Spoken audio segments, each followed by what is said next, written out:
Well, as we said about our approach to history, we have to take the long view. We can't be chronologically provincial.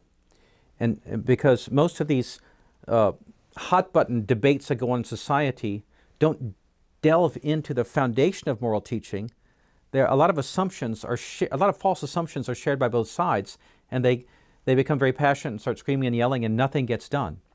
So we have to go back more deeply into the history of the Church's teaching. The Church's teaching on who God is, who man is, what the purpose of life is, and develop this very firm foundation, and really insist to people and teach in a beautiful and attractive way that the Church's wisdom is revealed by God, so it's trustworthy, it's a solid foundation. And it's also proven by time because it works. It keeps families together, it provides for the psychological stability of the person, provides the framework in which children are happy and innocent and pure and strong. Even secular psychological studies back up all of the Church's teaching on sexual morality, on marriage, on the home. There's no denying the avalanche of evidence that the Church's traditional teaching works and that people are happier when they live in this pure, faithful, traditional way. How do we deal with people in our church who just don't fit into that traditional way of life, who find themselves confused by their sexuality or confused by what they think a family is? Maybe they feel that we should expand the definition of family. How do we deal with people such as that? Of course, with sensitivity, but... Well, there's a sensitivity, and being sensitive is a code word now. Sensitivity is a code word for rolling over and redefining everything so you don't offend anyone. And this whole idea of sensitivity, we have to realize, was created in order to undermine, to detonate the foundations of traditional moral teaching. There's a study, a sad history of a Catholic convent in California that was totally destroyed by sensitivity training. Because they moved the nuns, and through these sensitivity sessions, they moved the nuns from a solid objective foundation of what their life was about to just trying to make each other feel good all the time. And of course what that does is it degenerates, life degenerates into a constant worry about how other people are feeling, right? Well, of course, if I'm challenged on my sinfulness of bad behavior, of course I'm not going to feel good right away, but ultimately I'm happy because I'm brought back to the objective foundations of what my life is about. Unfortunately, we see, even with so-called Orthodox hierarchs or authorities, this excuse of sensitivity to undermine the Church's mission of moral teaching. I'm thinking of a video I saw. I won't name the bishop or name the jurisdiction. It was an official Orthodox jurisdiction. And a bishop was asked, well, what's the Church's teaching on homosexuality? And he went through the routine. He reiterated the official teaching. Well, yes, it's a sin, so forth and so on. But we must be sensitive because, quote unquote, we have same-sex couples in our parishes. Well, by adopting the terminology of same-sex couples, he's adopting the assumptions of the entire anti-Christian, pro-homosexual movement. So that's a signal to his priest to say, don't offend these people, give them communion, don't do anything about it. You see? So this very term of sensitivity is a code word for rolling over.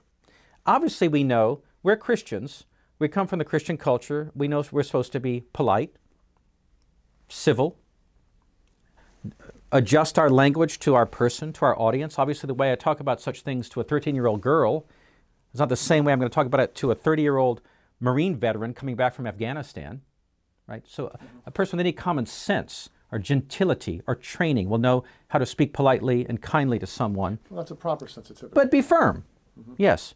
But this fear of being offensive and this fear about sensitivity is part of the brainwashing that goes into diluting the Church's moral authority.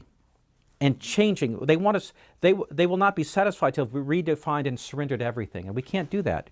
Above all, because we do love this person who is suffering from this passion, we have to re-educate the person to go from this framework of, I've got this problem, or I want you to be more sensitive to my identity, blah blah blah. These are all false concepts to the Church's traditional teaching of understanding the sins and passions.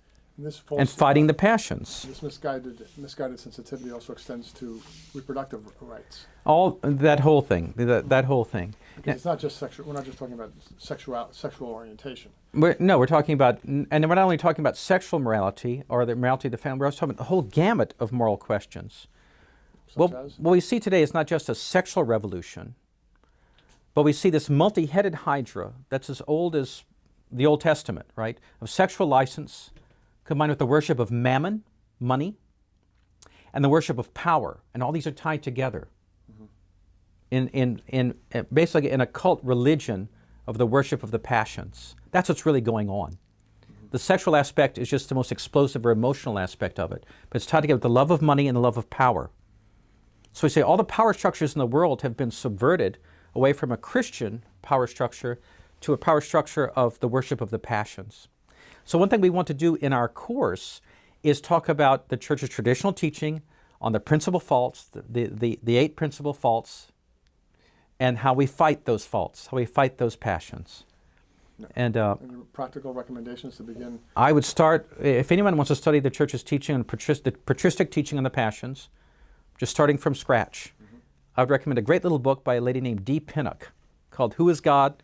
Who Am I? Who Are You? Incredible book. It's a wonderful little book. And when I first saw this book, I was skeptical because the drawings are kind of these 70s hippie culture kind of drawings. I guess they were intended to attract young people at that time. But the book is very wise. It's very good. And if one wants to go more deeply into the Church's teaching about sexual morality and marriage, I recommend a book by Father Josiah Trinham, published by St. Herman Press, called Marriage and Virginity According to St. John Chrysostom.